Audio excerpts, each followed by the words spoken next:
ایک زمانے کی بات ہے، ایک چھوٹے سے گاؤں میں ایک لڑکی رہتی تھی جس کا نام چاندنی تھا۔ چاندنی کی آنکھیں چمکتے ستاروں جیسی تھی اور اس کا دل سونے سے بھی زیادہ خالص تھا۔ ایک رات جب آسمان پر چاند پوری آب و تاب سے چمک رہا تھا، چاندنی کو ایک پرسرار خواب آیا۔ چاندنی نے خواب میں دیکھا کہ وہ ایک جادوئی جنگل میں ہے جہاں درختوں کے پتے سونے کی طرح چمک رہے ہیں اور جھیل کا پانی شفاف آئینے کی طرح ہے۔ اچانک ایک خوبصورت پری اس کے سامنے آئی اور کہا، تمہیں اس جنگل کو بچانا ہے کیونکہ ایک خوفناک جادوگر اس پر قبضہ کرنا چاہتا ہے۔ اگلی صبح چاندنی نے خواب کو سنجیدگی سے لیا اور اپنے سفر پر نکل پڑی۔ وہ جنگل کے راستوں پر چلتی گئی جہاں پرندے سریلے گیت گاتے تھے اور پھولوں کی خوشبو ہر طرف پھیلی ہوئی تھی۔ راستے میں ایک بوڑھا شخص ملا جس نے اسے ایک جادوئی چڑی دی اور کہا، یہ چڑی تمہاری مدد کرے گی۔ چاندنی نے شکریہ ادا کیا اور اپنی راہ پر آگے بڑھتی گئی۔ کچھ دیر بعد وہ ایک گہرے اور تاریک حصے میں پہنچی جہاں ہر طرف خاموشی تھی۔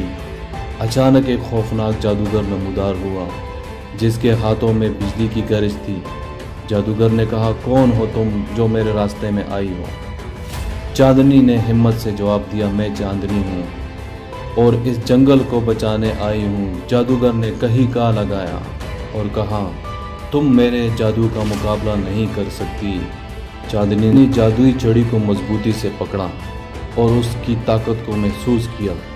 اس نے آنکھیں بند کی اور اپنے دل کی گہرائیوں سے ایک دعا کی۔ اچانک چڑی نے روشنی پھینکنی شروع کر دی اور چاندنی کے ارد گرد ایک حفاظتی دائرہ بن گیا۔ جادوگر نے اپنی ساری طاقت استعمال کی لیکن وہ دائرے کو توڑ نہیں سکا۔ چاندنی نے اپنے دل کی پاکیزگی اور جادوئی چڑی کی طاقت سے جادوگر کو پیچھے ہٹنے پر مجبور کر دیا۔ جادوگر نے آخرکار ہار مان لی اور بولا، تمہاری ہمت اور پاکیزگی نے مجھے شکست دی ہے، میں اس جنگل کو چھوڑ رہا ہوں۔ جادوگر کے جانے کے بعد جنگل میں خوشی اور روشنی لوٹ آئی۔ درختوں نے دوبارہ چمکنا شروع کر دیا اور پرندوں نے خوشی کے گیت گانے شروع کر دیے۔ چاندنی کی بہادری اور نیکی کی کہانی جنگل میں ہر جگہ پھیل گئی۔